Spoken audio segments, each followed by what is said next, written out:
welcome everyone to the Work From Home Show, the mini-series that connects you with a community of HR pros and other leaders sharing workable strategies for handling the transition to working remotely. We believe that sharing and caring will be the keys to growing through these tough times and making the connections that will drive continued success. I'm your host, Nikki Weisgarber, and I'm joined today by our guest, Dena Upton, Chief People Officer at Drift. Welcome, Dena. Hi, Nikki. Thanks for having me. It's great to be here. Absolutely. Thanks for being here. So tell us a little bit about Drift and your role there. So I run the people function at Drift. So Drift is it is software, and we're helping enable our customers. So helping businesses buy from other businesses. It's an opportunity to bring the conversation back into the into marketing. So I sort of think about it as if you're going into a store and you're buying a new pair of sneakers and you need a size 8, well, you don't fill out a form and say, I'd like a size 8 pair of sneakers and call me back in a couple of days. No, you talk to a rep, you have a conversation, they help pick out the right pair of shoes for you. So we're actually bringing marketing back into the forefront for our customers. Sorry. Nice. Maybe. Hey, this is the reality of working from home. This completely suits the podcast. I'm pretty sure my kids might pop in at some point too. So I love your analogy with the sneakers thing, because that's right. You don't fill out a form to get sneakers. You have a conversation with somebody to get the right size, the right style, the right fit. So I completely align with that for sure. We're helping our customers kind of meet their customers where they are. Yeah, exactly. So, prior to this call, we were kind of talking about how long you guys have been working remotely, and you mentioned since March 10th. So that's actually a bit longer than we've been remote. I think we've only been remote almost 2 weeks here. Just tell me a little bit about how the first couple of weeks have gone with you guys going fully remote. Yeah, so we are we're really an in-office culture. So we have offices in Boston, in San Francisco, in Seattle, in Tampa, and a lot of has been centered around in-office culture and getting things done in the office. We bookend our weeks with what we call Monday metrics and Friday show and tell, and it's been a ritual of ours. So it's been very in office driven. So Monday metrics is a chance for everyone in the organization to get together to kick off the week. We have our head of operations runs it, and we talk about sales deals that are in pipeline, customer retention concerns, what products have been shipped that week. We talk about recruiting, people updates, our finance updates, and all that happens on Monday so that people really understand the metrics behind our business. And then we bookend the week with what we call Friday show and tell, which is an opportunity for everyone across the organization, marketing, sales, customer team, company success, to sort of get up and talk about what they've done that week.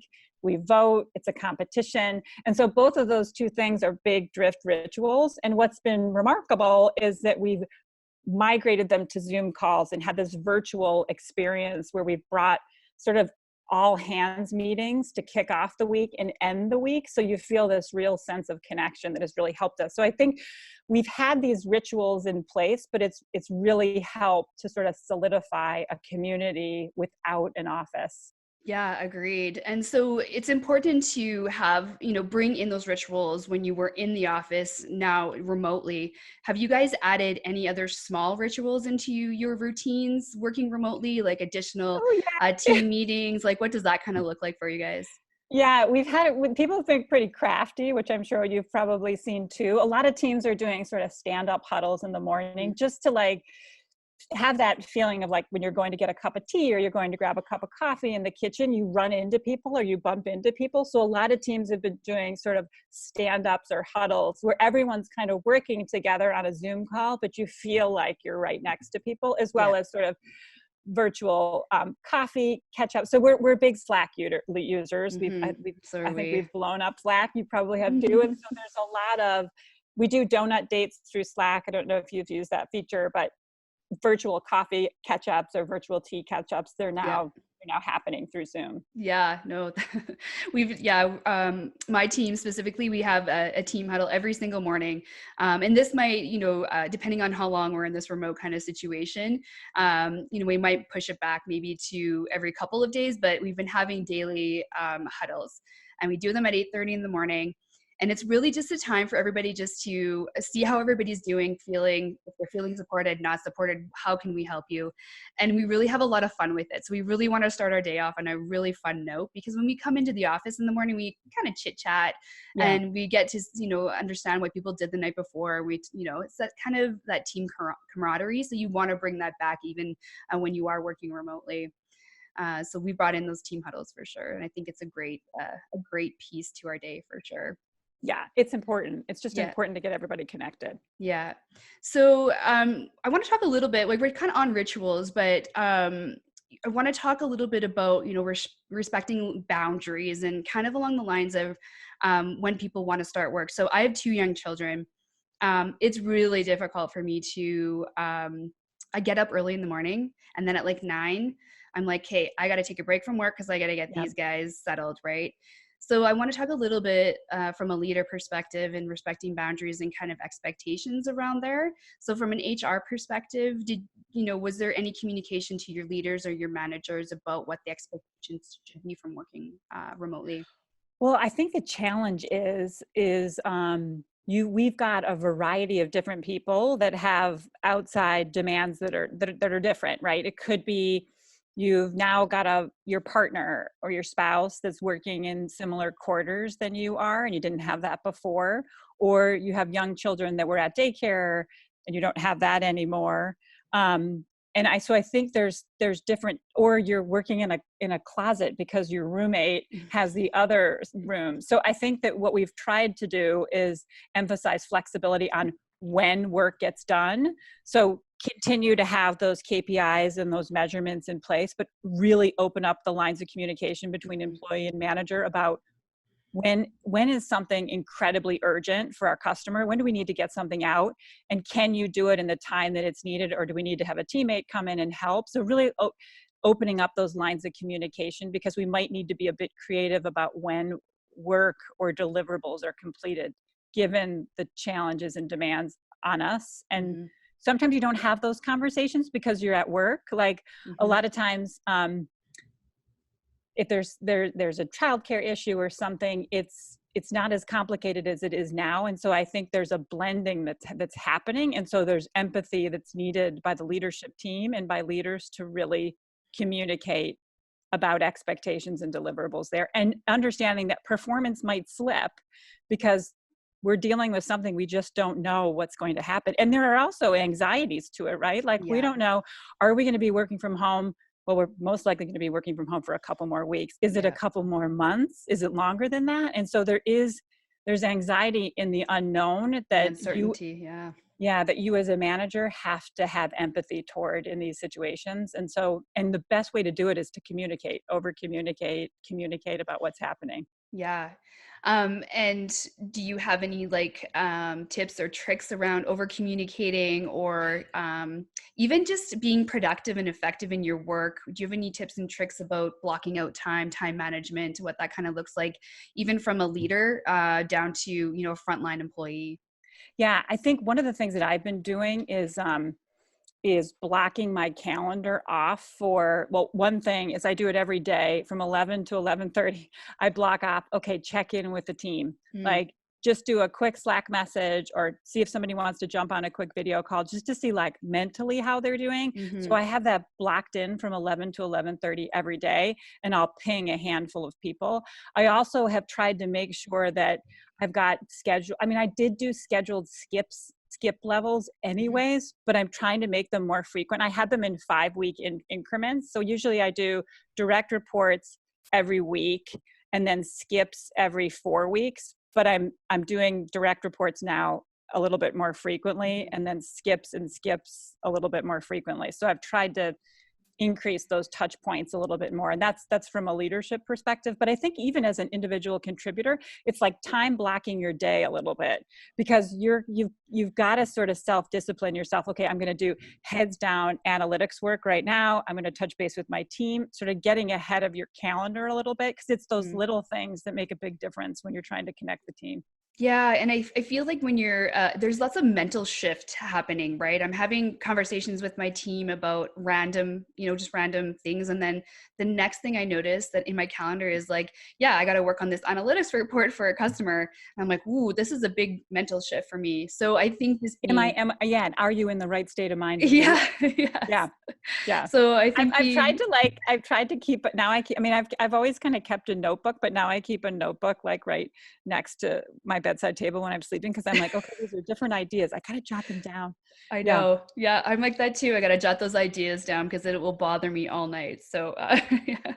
And I think one of Um, the other things too that we've done as a team, I'm sure others are doing this too, is when you have a meeting, having a Google Doc that's mm, shared with the whole team as the meeting is going on, because sometimes you have a tendency to like zone out a little bit because like mhm. you're like, my 4-year-old is asking me a question or something. And so just keeping the focus on the meeting with a shared Google Doc, because it sounds so simple, but it's helpful to say, okay, what did Sally say? What was the decision that was made here? And everyone types in, like, so it's not, we're trying to figure out, do we migrate the person that's taking the notes or whatever, but just keeping it all together, and people are writing in on what's discussed and what decisions are being made in that meeting, because there's just room for distraction. Absolutely. That's a great idea. Actually, I love that.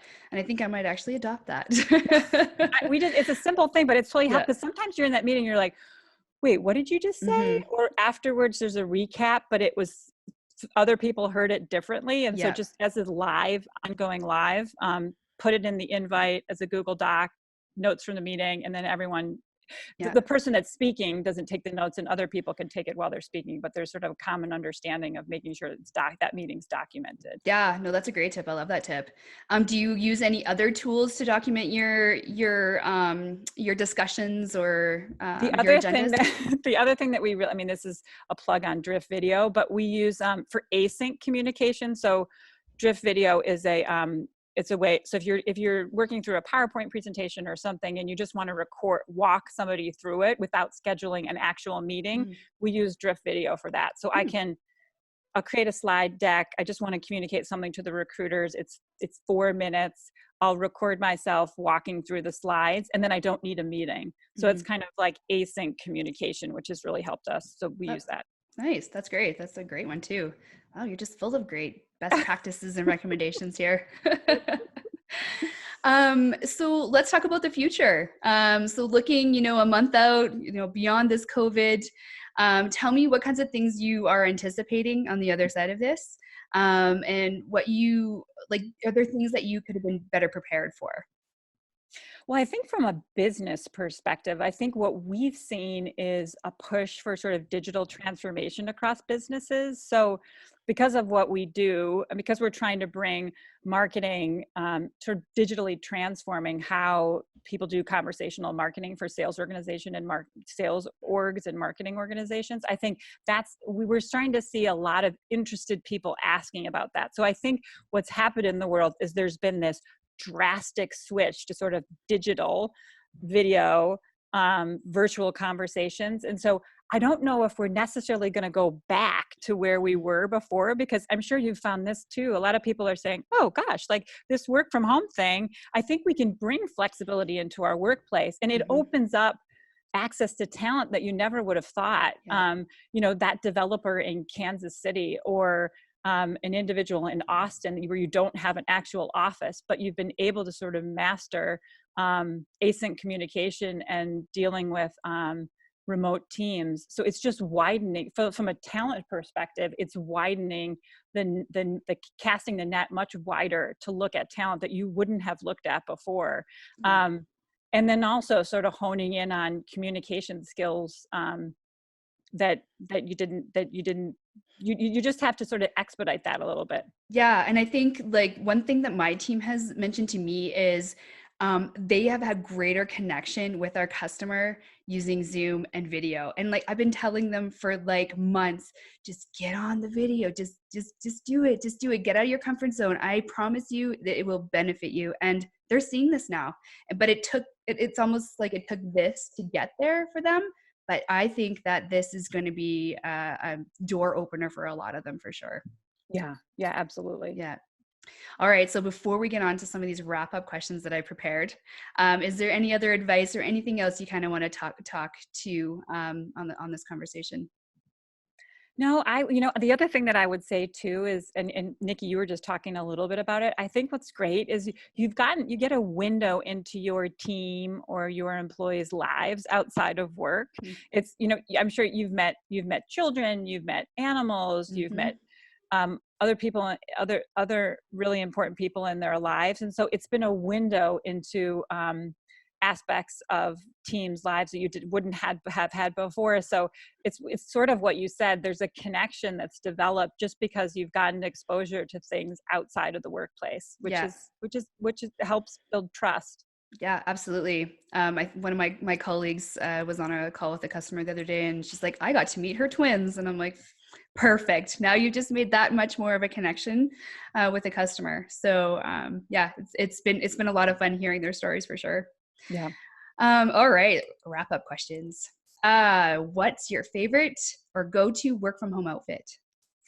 This is really funny. So today we had a sort of what people um, our broad people meeting, and oh, this is so we all got dressed up. I'm gonna put my hand. So we had to wear wigs. It's not really my go-to, but it's like to spice it up. So Yeah, we told people, like, dig in your closet, get the yeah, funniest outfit. Don't go buy anything. Like, get the yeah. funniest outfit you have thought. And it's funny because my 13-year-old and 11-year-old just Marie Kondoed my closet. So they put, they're like, "Mom, don't wear these. Like, we're going to donate these. Like, we don't want to see those again." So all of my crazy outfits I didn't have anymore, but I had a wig. There you go.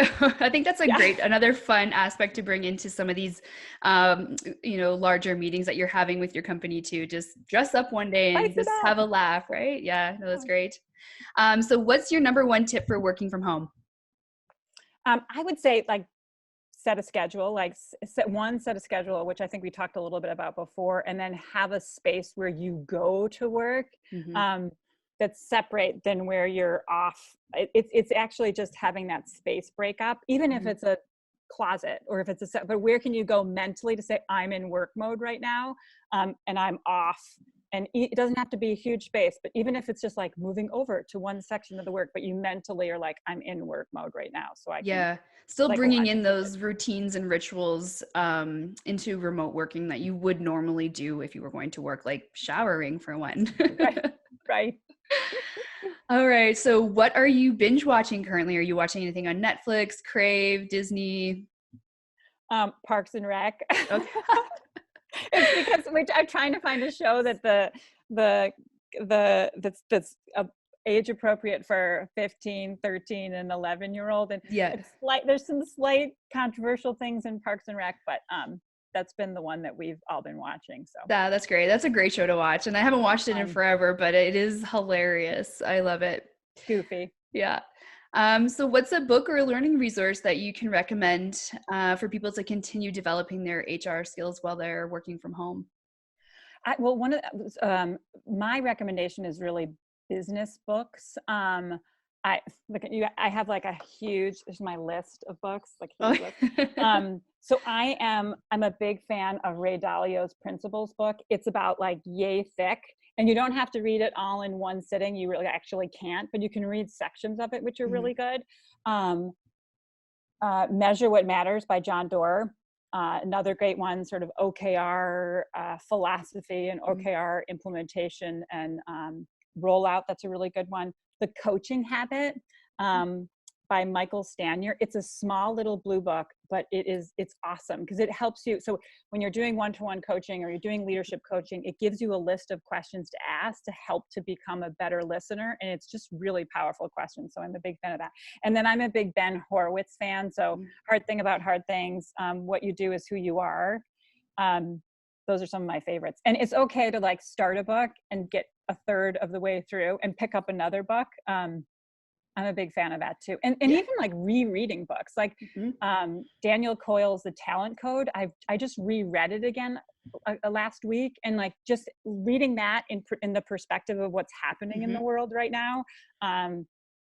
because I read that a few years ago when we were sort of thinking about sort of drift culture and drift leadership principles, and now reading it now, just different perspective. So yeah, you go through different phases of your life too, right? And sometimes certain books have certain meanings at one point in your life, and then they have meaning at another point. So I'm a big fan of rereading books as well. I just yeah. reread Siddhartha. Oh, And good. when I read that one probably like 10 years ago, I was in a different place, and I read it now and I'm like, wow, I don't resonate with it as much as I did 10 years ago, but it's still a great book.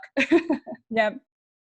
All right, last question. What's the funniest thing or event you've encountered on Zoom meetings? So I know your husband walked in earlier. That wasn't hilarious, but I know that a couple of my colleagues have had, the children walk in with blankets over their head or saying funny things. And, my daughter walked in one of our corporate meetings saying, "Mom, I can't go to the bathroom." And I'm like, that's nice.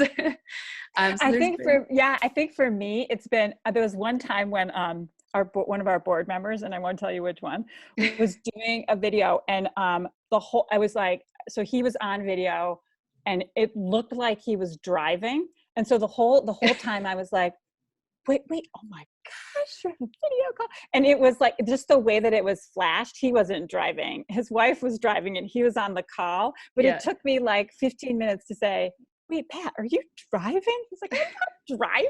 No, I'm a passenger. But it just looks like it. Mm-hmm. And so, I mean, it's not wacky, but it was like one of the things that I was worried about. Yeah. I think there's so many funny things about people not realizing they're on camera and like, picking their teeth or doing something else. It's sometimes you zone out and forget, oh, wait a second, I'm actually on camera right now. Yeah. Well, even sometimes I bring over, I bring over a window sometimes over top of the video just to like type or whatever. And then I don't realize my big habit is I talk out the words as I'm typing. And so I'll be like, da, da, da, da, da, and then I'm forgetting that I'm even on video. So I'm sure I've done it. I'm sure there's I don't know if there's Jimmy Fallon or somebody did a spoof with his family just on like this. There's something out there that's really fun. There's so much good Saturday Night Live content right now going on. Yeah. Awesome. Well, thank you so much for being my guest today, Dena. It was a pleasure having you on and hearing your insights and your best practices and recommendations. I appreciate it very much. Thanks, Nikki. Thanks. So thanks for tuning in today. Don't forget to subscribe to the podcast for future episodes and give us a 5-star rating if you like the show. Until next time, stay wise, stay connected, and stay healthy.